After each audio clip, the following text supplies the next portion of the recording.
할렐루야. 아멘. 네, 오늘도 이렇게 주일날 여러분들 만나 뵙게 돼서 반갑습니다. 오늘도 우리가 이 시간 함께 찬양으로 주님 앞에 영광 돌리고 주님의 그 귀한 자리, 예배 자리에 우리 함께 나아가겠습니다. 우리 함께 고백합니다. 나는 예배자입니다.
우리 다 함께 사도신경으로 신앙 고백하겠습니다.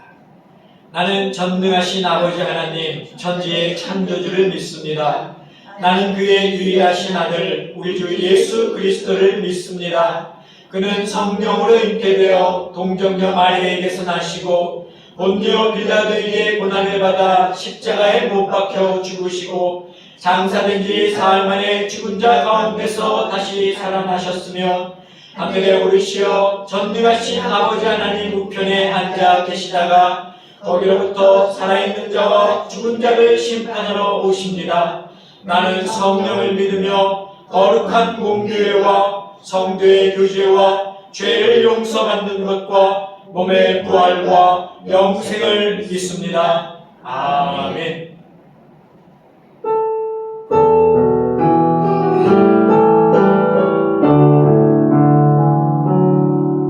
온 땅 위에 홀로 높으신 일 하늘이 높이 들리셨네.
우리에게 주시는 하나님의 말씀은 마태복음 22장 15절에서 22절까지입니다. 제가 봉독해 드리겠습니다. 이에 바리새인들이 가서 어떻게 하면 예수를 말의 올무에 걸리게 할까 상의하고 자기 제자들을 헤롯 당원들과 함께 예수께 보내어 말하되 선생님이여 우리가 아노니 당신은 참되시고 진리로 하나님의 도를 가르치시며 아무도 꺼리는 일이 없으시니 이는 사람을 외모로 보지 아니하심이니이다. 그러면 당신의 생각에는 어떠한지 우리에게 이르소서. 가이사에게 세금을 바치는 것이 옳으니까 옳지 아니하니까 하니 예수께서 그들의 악함을 아시고 이르시되 외식하는 자들아 어찌하여 나를 시험하느냐. 세금 낼 돈을 내게 보이라 하시니 데나리온 하나를 가져왔거늘 예수께서 말씀하시되 이 형상과 이 글이 누구의 것이냐. 이르되 가이사의 것이니이다. 이에 이르시되 그런즉 가이사의 것은 가이사에게 하나님의 것은 하나님께 바치라 하시니 그들이 이 말씀을 듣고 놀랍게 여겨 예수를 떠나가니라. 아멘. 기도하겠습니다. 주님 감사합니다. 오늘도 당신의 백성들을 부르셔서 당신 앞에 서게 하시고 찬양하게 하시며 예배하게 하시고 말씀을 듣게 하시니 감사합니다. 주님, 오늘도 저희에게 주시는 말씀 듣기를 원합니다. 은혜 받게 하시고 이 말씀에 순종하게 하여 주시옵소서. 예수 그리스도의 이름으로 기도하옵나이다. 아멘. 오늘부터 저희가 야외 예배하고 또 이렇게 화면으로 예배 드리는 거 두 개를 동시에 하고 있습니다. 11시에 우리가 파악해서 예배를 드리니까 기존에 나오셨던 분들 계속해서 같은 장소에 11시에 나오시면 되겠고 나오시지 못하시는 그런 분들은 계속해서 화면을 통해서 예배를 드리시면 되겠습니다. 말씀을 전하겠습니다. 예수님은 여러 가지 비유의 말씀을 통해서 유대인의 종교 지도자들의 잘못을 지적하셨습니다. 우리가 최근 몇 주 동안 예수님의 비유의 말씀을 계속 보지 않았습니까?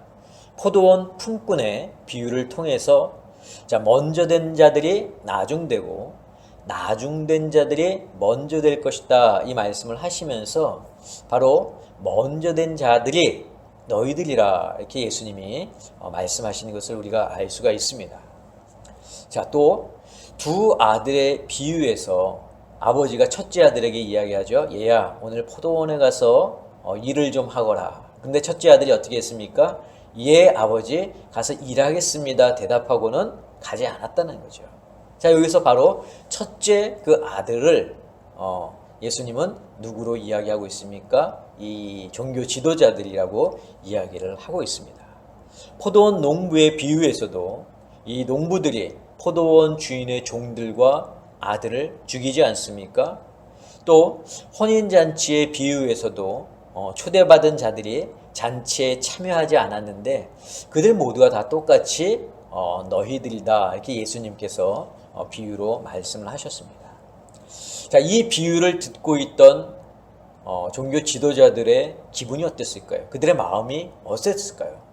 자신들을 지칭하는 이 비유의 말을 듣고 그들이 기분이 좋을 리가 없었을 겁니다. 그들은 예수님을 정말 죽이도록 미워했습니다. 하지만 이미 예수님을 따르는 그런 백성들의 숫자가 많았고 그래서 이 예수님을 함부로 대할 수가 없었습니다. 게다가 이스라엘은 로마의 그 치하에 있었기 때문에 로마법을 통하지 않고서는 함부로 예수님을 죽일 수도 없었습니다. 자, 그래서 그들이 한 가지 방법을 생각해냈는데 그것이 무엇이냐면 예수님이 로마에 반역했다라는 그런 명목을 만들어서 뒤집어 씌워서 로마법에 의해서 예수님을 재판받도록 그래서 예수님을 십자가에 달려 죽게 하도록 했던 것이 바로 이들의 생각이었습니다. 자, 그렇게 되면 백성들의 그런 원성을 듣지 않아도 되고, 그리고 또 자신들이 굳이 자신들의 손에 피를 묻히지 않아도 되었기 때문에 이 방법은 정말 이들에게 있어서는 좋은 그런 방법이었습니다. 자, 이 바리새인들은 이제 계획을 짰는데 이미 자신들은 예수님께 꾸지람을 들을 만큼 들었기 때문에 이번에는 이 앞에 직접 나서서 일을 행하지 않고 뒤에서 이제 행동하기로 마음을 먹습니다. 그래서 누구를 보내냐면 예수님께 자신들의 그 제자를 예수님께 보냅니다. 자, 이 바리새인들이 자신들의 제자를 예수님께 보낼 때 그 제자들만 보내지 않고 또 누구를 함께 보내냐면 당시에 로마의 앞잡이 노릇을 하는 헤롯 당원들과 함께 예수님께 보냅니다. 자, 그 이유가 무엇입니까? 예수님을 올무에 걸리게 하기 위함입니다. 자, 바리새인들의 제자들이 예수님께 도착을 했습니다. 그리고 예수님께 정말 칭찬의 그 말을 늘어놓습니다. 자, 성경에 뭐라고 늘어났냐면 선생님이여 우리가 아노니 당신은 참되시고 진리로 하나님의 도를 가르치시며 아무도 꺼리는 일이 없으시니 이는 사람을 외모로 보지 아니하심이니이다. 자, 이 제자들이 이렇게 예수님을 칭찬한 이유가 뭐죠? 예수님의 그 환심을 사기 위한 작전 중에 하나죠. 자, 그리고 나서 예수님께 질문을 합니다. 올무에 걸리게 할 그 질문을 하는데 질문의 내용은 이렇습니다. 가이사에게 세금을 바치는 것이 옳으니까 옳지 아니하니까. 당시 유대인들은 세금 문제에 있어서 아주 매우 민감했습니다. 하나님의 백성으로 살고 있는 자신들이 하나님께 드리는 성전세 외에 다른 이방 나라의 왕들이나 또 이방 신들에게 바치는 그 세금을 율법에 어긋난 것으로 생각했기 때문입니다. 자, 예수님은 바리새인들의 그 제자들로부터 대답하기에 난처한 질문을 지금 받으신 거죠. 만약 가이사에게 세금을 바치는 것이 옳다고 하면 지금껏 예수님을 랍비로 또 선지자로 믿고 따랐던 백성들로부터 저 사람은 로마인의 하수인이야 하는 그런 소리를 들을 것이 뻔한 일이기 때문입니다. 그렇다고 가이사에게 세금을 바치는 것이 옳지 않다고 말하면 백성들에게는 칭송을 받을지 모르지만 로마에 반역했다는 그 말을 했다는 이유로 헤롯 당원들에게 잡혀가 재판을 받을 수도 있는 상황이 될 수 있었기 때문입니다. 자, 이렇게 말해도 올무에 걸리고 또 저렇게 말해도 올무에 걸리는 상황에서 예수님은 먼저 이 바리새인의 제자들에게 이런 말씀을 하셨습니다. 18절입니다. 예수님께서 그들의 악함을 아시고 이르시되 외식하는 자들아 어찌하여 나를 시험하느냐. 이렇게 말씀하셨어요. 그리고 나서 아주 명쾌하게 답을 말씀하시는데 가이사의 것은 가이사에게 하나님의 것은 하나님께 바치라. 이렇게 예수님이 말씀을 하셨습니다. 자, 그런데 예수님께서 하신 말씀을 다른 각도에서 보면 결국 어떤 의미가 되냐면 가이사에게도 세금을 내고 하나님께도 헌물을 드리라는 말처럼 들립니다. 더군다나 예수님께서 하신 말씀의 앞부분은 유대인들에게 있어서 친로마적인 그런 대답처럼 들릴 수도 있습니다. 하지만 예수님께서 하신 말씀은 단순히 로마에도 세금을 내고 하나님께도 헌물을 드리라는 말씀은 아닙니다. 자, 우리가 이것을 두 부분으로 나눠서 볼 텐데 우선 첫 번째는 가이사의 것은 가이사에게 이런 말씀부터 우리가 좀 한번 살펴보겠습니다. 지금 이스라엘은 로마의 통치를 받고 있습니다. 통치를 받는 나라가 통치를 하는 나라에게 세금을 바치는 것은 당연한 것입니다. 즉 이스라엘이 로마에 세금을 바치는 것은 당연하다는 말이죠. 예수님도 지금 그렇게 말씀하시지 않았습니까? 가이사의 것은 가이사에게. 그런데 예수님의 이 말씀 뒤에는 또 다른 의미가 있다는 것을 우리가 알아야 합니다. 그것은 지금 이스라엘이 왜 로마의 지배하에 있느냐 하는 것이라는 거죠. 그리고 그것을 누가 허락하셨는가 하는 것입니다. 이스라엘의 역사를 잠깐 살펴보면 하나님을 왕으로 섬겼던 이 민족 공동체가 인간을 왕으로 섬기는 왕정 국가로 탈바꿈하면서 하나님의 뜻이 아니라 세상의 방식대로 우상을 섬기며 살게 되죠. 그러다 결국 두 나라로 갈라지고 이스라엘은 마지막에 가서 멸망 또 강대국의 속국으로 전락하게 됩니다. 여러분 이것이 누구의 뜻입니까? 하나님의 뜻이에요. 이스라엘이 멸망하고 그 이스라엘 민족이 이 로마의 그 압제하에 살게 된 것은 하나님의 뜻이라는 겁니다. 하나님께서 이스라엘을 강대국의 속국으로 만드신 것입니다. 자, 그래서 예수님은 가이사의 것은 가이사에게란 말씀을 하시면서 이것이 세금의 문제가 아니라 지금 너희들이 왜 로마의 압제하에 있는지 생각해 보라는 것입니다. 이스라엘은 로마의 압제에서 어떻게 하면 벗어날 수 있을까 하며 봉기도 일으키고 저항도 해보았지만 왜 자신들이 강대국의 속국이 되었는지에 대해서는 생각하지 않았습니다. 그리고 그것이 하나님의 뜻이었다는 사실에 대해서는 추호도 의심하지 못하고 있었습니다. 그렇다면 우리의 상황을 좀 한번 살펴볼까 합니다. 우리는 코로나 이 팬데믹으로 인해서 7개월째 대면 예배를 못 드리고 있습니다. 일각에서는 대면 예배를 못 드리게 하거나 또 축소해서 예배 드리게 하는 것을 교회에 대한 탄압으로 보고 무슨 일이 있어도 꼭 이것을 지켜야 한다. 교회 안에서 예배를 드려야 한다고 주장하고 있습니다. 그러나 이것을 교회 안에서 예배를 드려야 되느냐 말아야 되느냐의 문제로 보는 것이 아니라 코로나가 왜 발생했는지 그리고 그것을 누가 허락하셨는지의 문제로 본다면 여러분 말은 달라집니다. 만약 코로나 사태가 죄 많은 이 세상을 향한 하나님의 경고라고 한다면 우리는 교회 안에서 대면 예배를 드려야 되네 마네 이런 문제로 논쟁을 벌일 시간이 없습니다. 물론 하나님께 예배를 드리는 것은 중요합니다.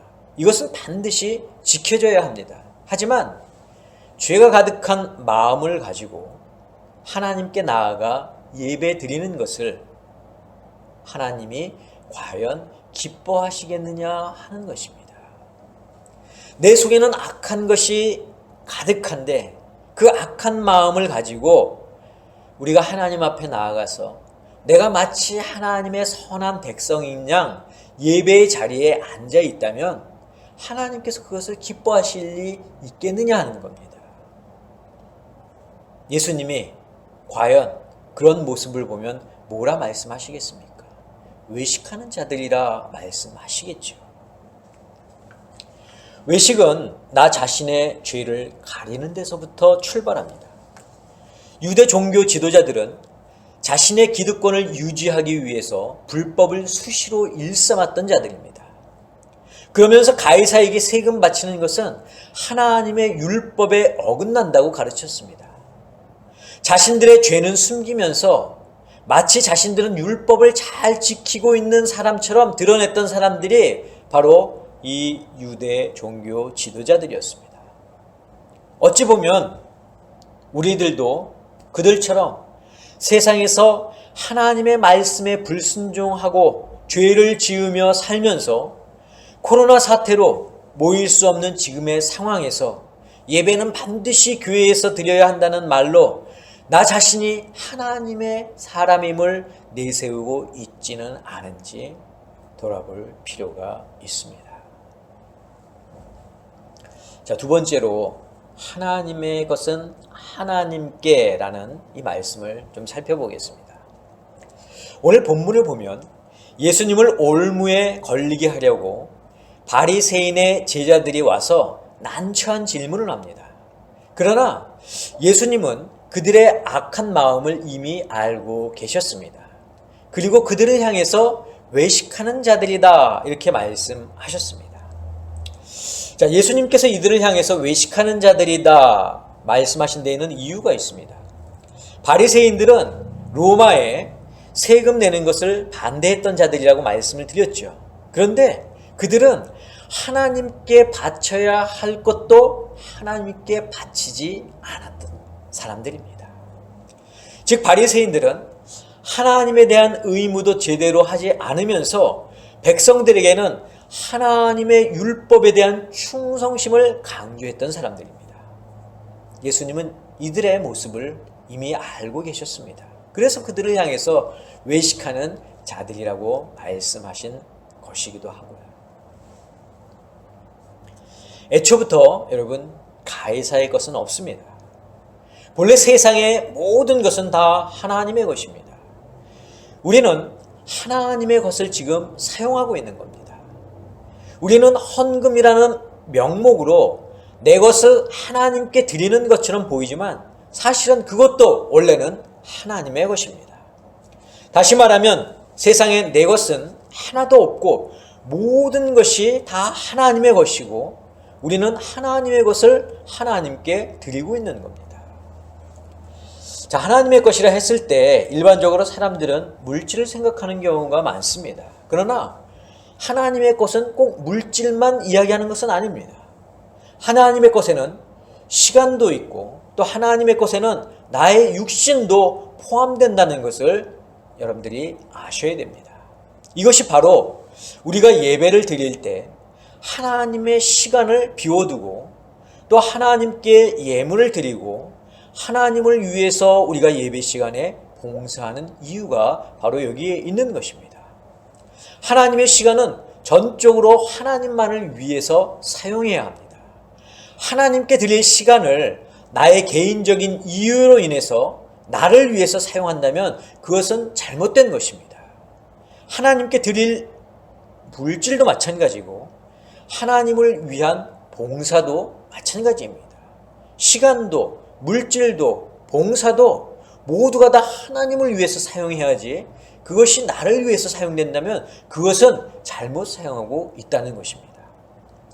자, 그렇다면 세상의 모든 것이 다 하나님의 것인데 우리가 굳이 하나님께 드릴 필요가 있을까라고 생각하는 분이 혹 계실지 모릅니다. 그러나 우리가 창세기의 말씀에서도 보아 알 수 있듯이 하나님은 세상의 것들을 우리에게 주시면서 잘 관리하라고 당부하셨습니다. 이런 이유에서 우리는 하나님의 청지기입니다. 다른 말로 말하면 대리 통치자다 이렇게 말할 수도 있겠죠. 자, 청지기는 주인의 것을 어떻게 해야 합니까? 잘 관리해야 합니다. 여러분, 잘 관리해야 한다는 것이 무엇입니까? 이윤을 많이 남겨야 되는 겁니까? 아니에요.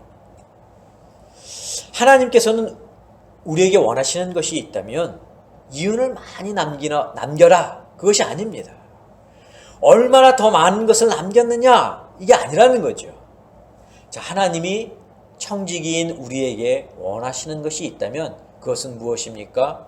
열심, 충성, 하나님을 향한 수고, 노력이라는 겁니다.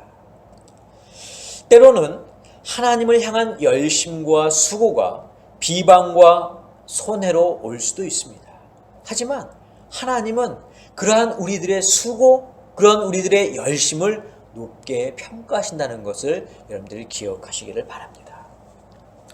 달란트의 비유에서도 말씀드린 바 있지만 주인이 종들에게 5달란트, 2달란트, 그리고 1달란트를 맡기고 나중에 돌아와서 계수를 할 때 그들을 칭찬하시고 혹은 꾸짖으신 이유는 너희가 이윤을 많이 남겼네, 이윤을 못 남겼네, 손해를 봤네 이런 것에 있는 것이 아니라는 거죠. 지금 주인이 이 종들을 칭찬하고 혼낸 이유는 무엇입니까? 주인을 위해서 얼마나 열심히 수고했느냐 하지 않았느냐를 따지고 있다는 거예요. 자, 우리가 하나님의 것을 하나님께 바치는 것은 당연한 일입니다. 하지만 우리가 열심을 냈어도 또 노력을 하고 수고를 했는데 이윤이 없고 도리어 비방과 손해가 있었다면 여러분들 어떻게 하겠습니까? 그래도 우리는 그것으로 인해서 염려할 필요가 없다는 것입니다. 하나님이 우리에게 원하시는 것은 충성이라는 거예요. 너희가 나를 위해서 얼마나 열심히 수고했느냐 하는 것을 하나님은 원하신다는 겁니다. 코로나로 인해서 모든 사람들이 어려워진 것은 사실입니다. 대부분의 사람들이 수입이 줄었습니다. 수입이 줄면 그만큼 하나님께 드릴 예물도 줄어들게 됩니다. 그것은 어쩔 수 없는 일입니다. 하지만 수입이 줄어든 만큼 상대적으로 늘어난 것도 있습니다.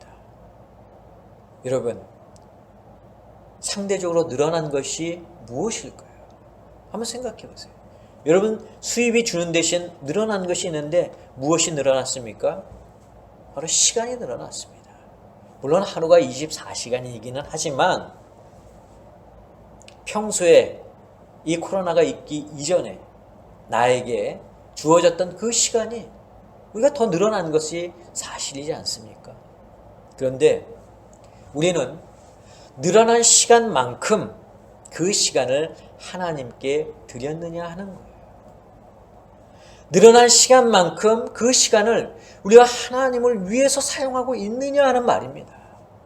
늘어난 시간만큼 우리가 하나님을 위해서 지금 봉사하고 있습니까? 늘어난 시간만큼 그 시간을 나의 영성을 위해서 여러분 지금 투자하고 있습니까? 우리는 줄어든 것에 대해서는 쉽게 불평하지만 늘어난 것에 대해서는 감사할 줄 모르고 하나님께 드릴 줄 모릅니다. 그러면서도 우리는 세상에 나아가 내가 그리스도인이다 이렇게 말하고 다닙니다. 식당에서 먹을 것을 눈앞에 두고 기도할지 모릅니다. 자동차를 운전하면서 말씀을 듣거나 찬양을 들을지 모릅니다. 사랑하는 성도 여러분, 바리새인들이 왜 예수님으로부터 외식하는 자라는 소리를 들었는지 한번 여러분 곰곰이 생각해 보시기를 바랍니다. 바리새인들은 율법에 철저했던 사람들이고 백성들로부터 존경받는 사람들이었습니다. 그런데 왜 그들이 외식하는 자란 말을 들어야 했습니까? 그 이유를 백성들은 모릅니다. 하지만 예수님과 바리새인 자신들은 알고 있습니다. 그리스도인이란 타이틀이 남들이 불러줄 때에는 그렇게 큰 의미가 없습니다. 그리스도인이라는 이 단어는 누가 불러주어야 진정한 의미를 갖게 되느냐? 바로 예수님께서 불러주셔야 진정한 의미를 갖게 됩니다. 우리는 과연 예수님으로부터 그리스도인이라는 칭호를 들을 수 있습니까? 여러분 한번 생각해 보세요. 나는 예수님으로부터 그리스도인이라는 칭호를 들을 수 있는가? 그 대답은 예수님과 우리 자신들밖에는 알 사람이 없습니다. 기도하겠습니다. 저희를 사랑하시는 아버지 하나님, 오늘도 예배의 자리에 저희를 불러주시고 오늘도 말씀을 듣게 하신 것을 감사합니다.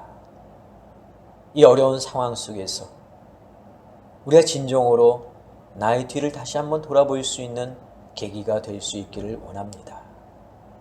하나님께서 왜 이 어려움을 우리에게 주셨는지, 우리는 진정한 그리스도인으로 살아가고는 있는지, 주님, 우리의 뒤를 바라보며 우리가 외식하는 자가 아니라 진정한 그리스도인으로 살아갈 수 있는 저희들 모두가 되게 하여 주시옵소서.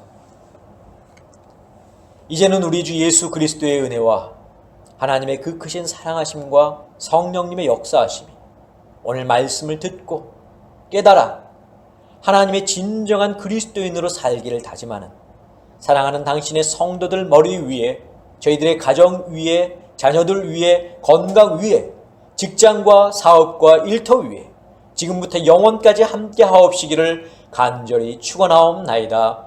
아멘.